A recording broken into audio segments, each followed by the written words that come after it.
Bonjour tout le monde, ici Jean-Claude Audette de Québec.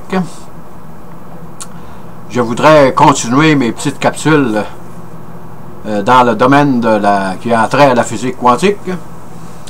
Et je voudrais parler de la téléportation versus téléportation quantique. Je mentionne téléportation parce que tout le monde se souvient du capitaine Kirk à la télévision, où il pouvait se téléporter matériellement d'un endroit à un autre. C'était très très futuriste pour l'époque, et c'est pour ça que c'est une émission qui a eu un très très grand succès. Mais encore aujourd'hui, téléporter une personne physique ou un objet physique, c'est pas accessible encore de nos jours, ça. Sauf que les physiciens ont fait beaucoup de progrès dans ce domaine-là. Et quand je parlais dans mon avant-dernière capsule sur l'intrication quantique pour éliminer tout espionnage des lignes sur Internet, c'est basé un peu sur le même principe. Et ça, c'est prouvé par les physiciens aujourd'hui.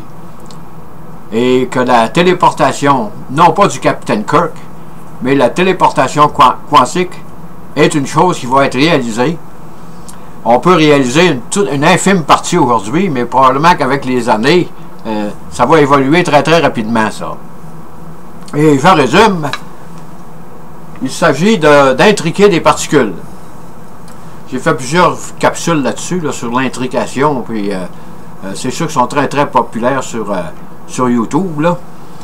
Et si vous intriquez deux particules, on prend les photons. Si vous prenez le dessin numéro 3, l'émetteur va intriquer un photon, il va l'envoyer au récepteur, et le sien va rester dans son ordinateur, ou dans son système, là, de cette façon que les deux photons sont intriqués, intimement liés l'un dans l'autre.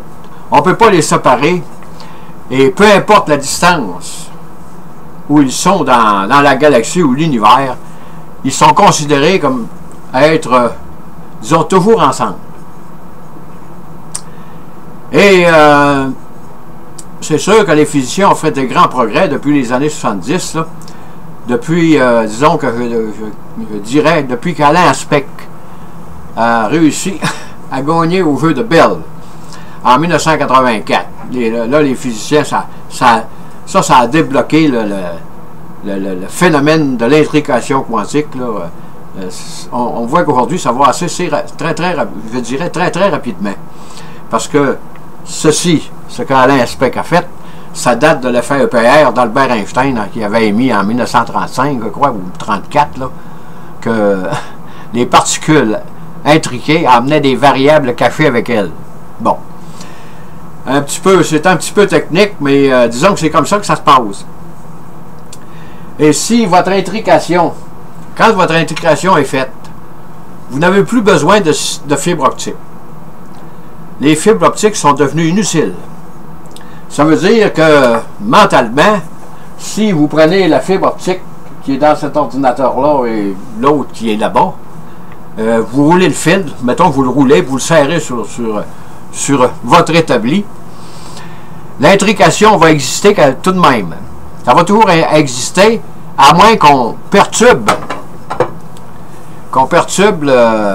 les photons. Vu que je n'ai plus de câbles qui relient les deux ordinateurs, les particules peuvent tout de même communiquer grâce à l'intrication quantique, ce qu'on appelle l'intrication. Ils communiquent, mais pas dans notre espace à nous autres, dans un autre espace. Disons qu'on reste vague là-dessus, là, ils communiquent dans un autre espace. Et si je fais intervenir un autre particule, disons un autre photon, un troisième photon, une troisième particule, excusez, avec le photon de l'émetteur, automatiquement, la caractéristique physique de ce photon-là va être transmis au récepteur. Et il n'y a plus de fibre optique, là. C'est indépendamment de notre espace. C'est comme ça qu'on comprend ça aujourd'hui. Ça veut donc dire qu'on peut, aujourd'hui, qu'on peut téléporter comment est-ce que je dirais ça, dont l'apparence d'une particule subatomique, la transporter dans l'espace sur un autre particule intriquée. Et ceci va nous amener dans un avenir que je ne peux pas préciser, là, et je ne pense pas que les physiciens puissent le préciser, mais ça va énormément vite dans ce domaine, à être capable de téléporter la forme des objets. Si je prends, mettons que je prendrais, je suis en train de manger une banane, ça va bien faire ça, elle n'est pas tout à fait mûre, là. Mettons que j'ai cette banane-là ici, elle est dans ma main du, je l'ai dans la main du récepteur pour correspondre à la photo, là. Je l'ai dans la main. Si je puis intriquer toutes les particules de cette banane dans mes ordinateurs, à ce moment-là, en la faisant intervenir avec l'intrication qui est située ici, la banane va se transporter à l'autre phénomène d'intriqué. Ça veut dire que la banane va passer de l'émetteur au récepteur, mais sans communication. Il n'y aura plus de fibre optique pour, autrement dit, pour transporter l'information. C'est l'intrication quantique qui va faire ça. Et aujourd'hui, ben, on découvre toutes sortes de choses avec ces phénomènes physiques qui sont d'origine quantique, là. Et on est seulement qu'au début je dirais de la physique quantique, là.